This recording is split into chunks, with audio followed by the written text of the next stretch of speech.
गसाइगावनि बाजुगावआव गुन गोनां फरायसाफोरखौ मान बावनायजों लोगोसे बरायदों। कक्राझार जिल्ला गसाइगाव महकुमानि सिङाव थानाय बाजुगाव गामि जौगाथाय आफादनि बानजायनायाव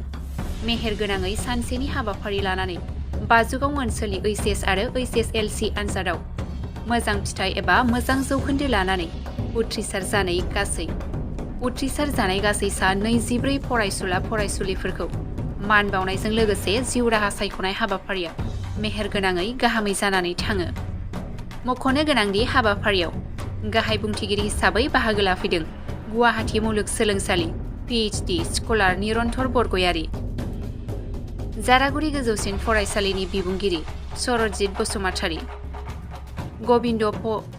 गबिन्द बसुमतारी फरायसालिमानि बिबुंगिरि रिंकी बसुमतारी आरो गोबां बाजुगाव ओनसोलनि मेलेमजिबि साननो हनो गोरों फरायसुला फरायसुलि आरो गोबां दिथागिरिफोरा हाबाफारियाव बाहागो लानानै हाबाफारिखौ मेहेर गोनाङै जाफुंसार खालामो। हाबाफारियाव बाहागो लानानै निरन्तर बरगयारी बिथाङा फरायसाफोरखौ मोजां बोसोर होनायजों लोगोसे जिउआव माबोरै गावखौ सासे जाफुंसार खालामनो हायो आरो माबायदि फरायोब्ला गावखौ सासे मोजां फरायसा हिसाबै सिनायथि होनो हायो बेनि फारसेबो मोजाङै आरो गेबेङै बिबुंथि होयो।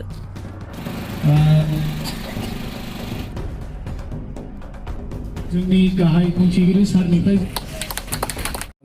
नोंथांमोनखौ हामबायदों दिनै बे जोंनि हाबाफारियाव फैनानै खौरां लाफैनायनि थाखाय। जों दिनै जोंनि बे गसाइगाव महकुमानि सिङाव थानाय बाजुगाव गामि जौगाखां आफादा एबा बाजुगाव भिलेज डेभेलपमेन्ट कमिटिया थांनाय बावैसो सिगां जायफ्रा गथ'फ्रा HSLC आरो HS आवहाय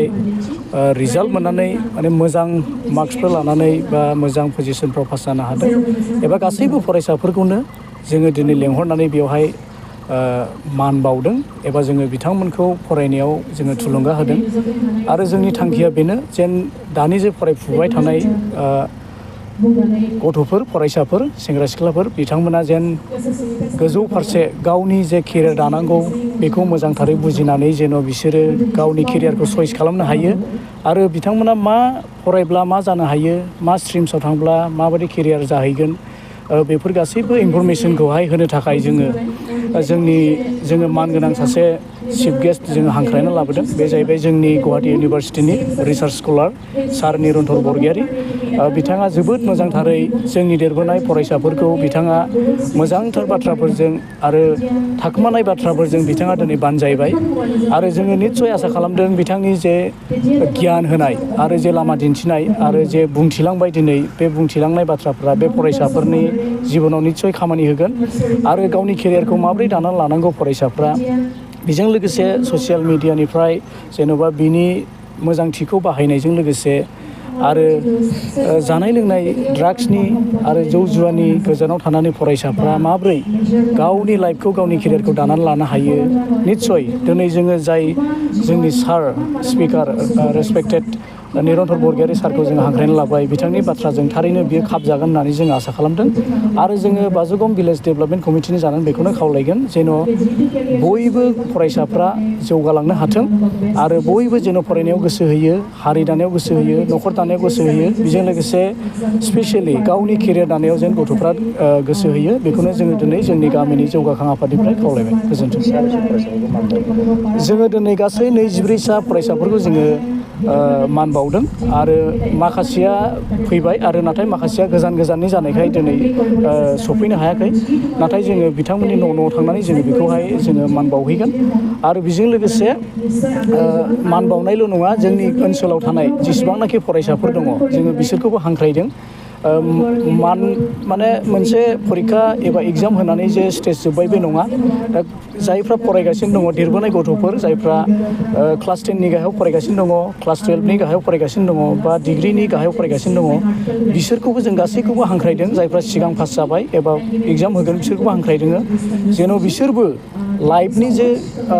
ट्रु भेलु बेखौ बुजिनो हायो आरो जोङो सारनि गेजेरजों दिनै बेबायदि भेलुएबोल जोङो मोनसे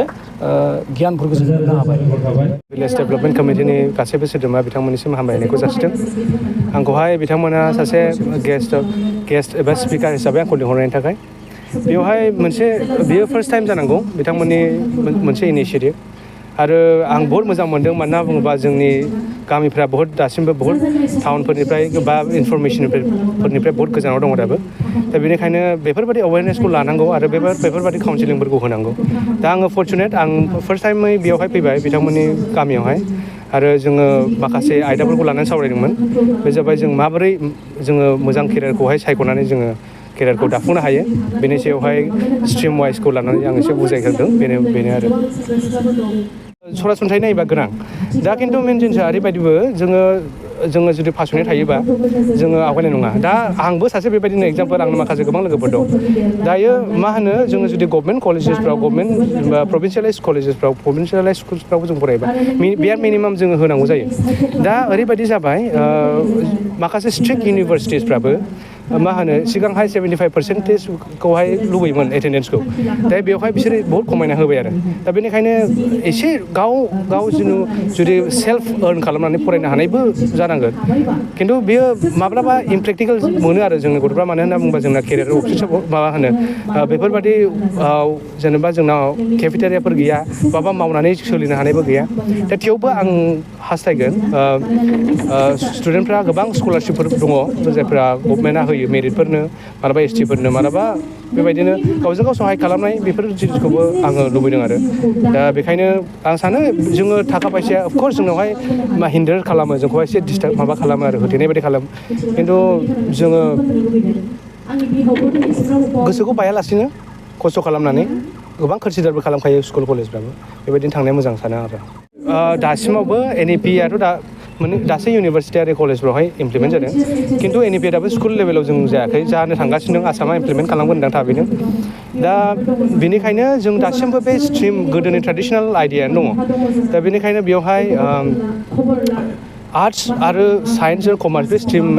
स्ट्रिमाइजेसन दासिमबो दङ बेनिखायनो आर्ट्सनि थाखायबो गोबां केरियारफोर दङ जेरैहाय जोंना सिभिल सार्भिस दंखायो ल' दङ बेनि बागै जों एसे सावरायदोंमोन डिजाइनिं मेनेजमेन्ट हस्पिटेलिटि डिफेन्सआव दा गोबां बेफोरबायदि दङ आरो जों कनफिउस जानो नाङा जों बांसिन माने जोङो जोंनि स्कुलिं जोबनाय लोगो लोगो जों जेब्ला कलेजाव थाङो बे समावहाय जोङो माने जों साबजेक्ट बेस जालाङो आरो साबजेक्ट जोंनो कलेजफ्राबो दासिमबो माखासे ट्रेडिसनेल साबजेक्टसफोरखौनो अफार खालामगासिनो दङ दा बेनिखायनो आं स्टुडेन्टफोरखौ खावलायगोन जायफ्रा नोंथांमोननि नायगिरिफोर बिथांमोना माने आप टु डेट जानांगोन आरो माखासे गोबां फर एग्जाम्पल गुवाहाटी इउनिभारसिटियाव आं सासे PhD रिसार्च स्कलार थ' जोङो बेवहाय गुवाहाटी इउनिभारसिटियावहाय माने 40+ डिपार्टमेन्टस दङ साइन्स आरो आर्ट्स दा NEP-खौ इमप्लिमेन्ट खालामनाय लोगो लोगो बेवहाय गासैबो माबाखौनो मा होनो कर्सफोरखौ लानो हासै दायो आरो दा बेबायदिनो आर्ट्सआव फरायनायफ्रा आर्ट्सनि गोबां माबा दङ केरियार अपसन्सफोर दङ बेखौ खिन्थु एसे रिसार्च खालामनांगोन आरो स्टुडेन्टफ्राबो आरो पेरेन्टसफ्राबो एवेयारनेस जानाया मोजां आरो साइन्सआवथ' गोबां अपसन्स दङ आरो कमार्सआवबो आरो जों जेब्लानो जोङो कर्सफोरखौ चुज खालामो अब्लानो जोङो रिसार्चबो खालामफायोबा मोजां रिसार्च माने जोङो मा केरियारखौ गावखौहाय मा बै केरियारावहाय सुट मोनो बेखौ नायनानै थांनाया मोजां आं बेखौ सानो